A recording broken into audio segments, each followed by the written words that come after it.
Voilà, on va poursuivre sur cette information qui nous parvient donc avec vous. Wassim Nasr, bonjour, vous êtes journaliste France 24 et spécialiste des mouvements djihadistes. Merci d'être en direct avec nous. Donc cette libération, elle a été annoncée par la présidence malienne. On va prendre les précautions d'usage parce qu'elle avait été annoncée auparavant, il y a 48 heures, je crois, avant d'être un petit peu démentie. Est-ce que cette fois, logiquement, c'est la bonne, Wassim ? Auparavant, elle a été annoncée, il n'y avait aucune source officielle qui l'annonçait. Hein. C'était des rumeurs. Moi-même, j'avais travaillé sur ce sujet depuis samedi dernier. J'avais eu confirmation qu'un transfert a été entamé, puis rien.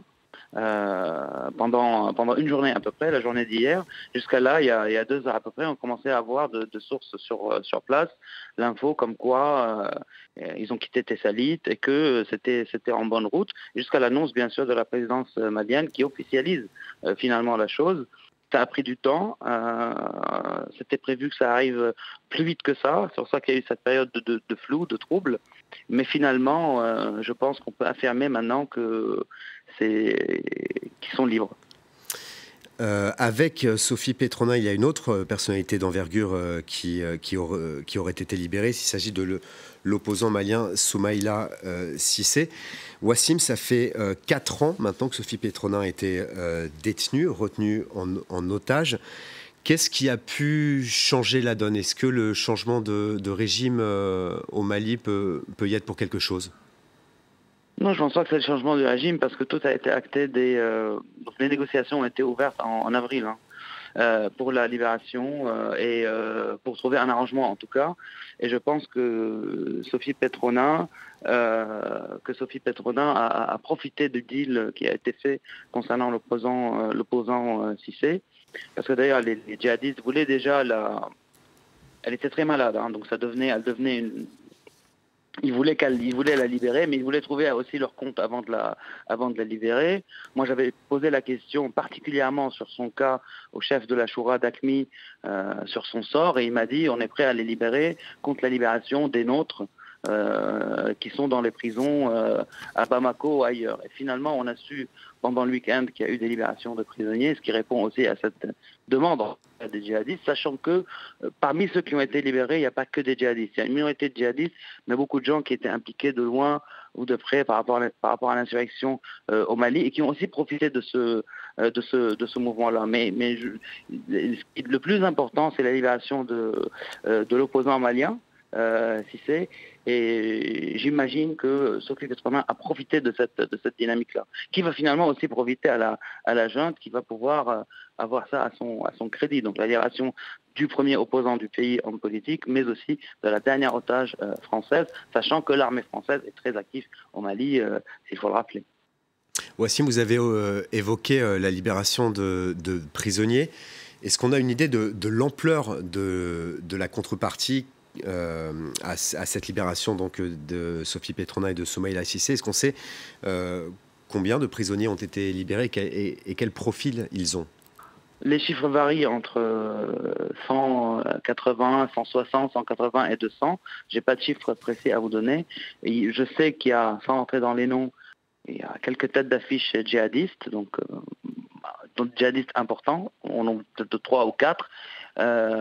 Mais le reste n'était pas d'une grande importance. Donc ça pouvait être la personne qui a été arrêtée à côté d'un camp djihadiste, la personne qui a ramené de l'eau dans le camp, la personne qui a vendu sa moto, tout ce qui pivote autour de l'action insurrectionnelle au nord Mali. Et ça, donc, ça a été fait aussi à la demande, ça faisait partie des demandes d'AQMI, ces libérations-là, parce qu'ils vont mettre ça au profit de leur implantation locale, en disant on a libéré les prisonniers, etc., etc.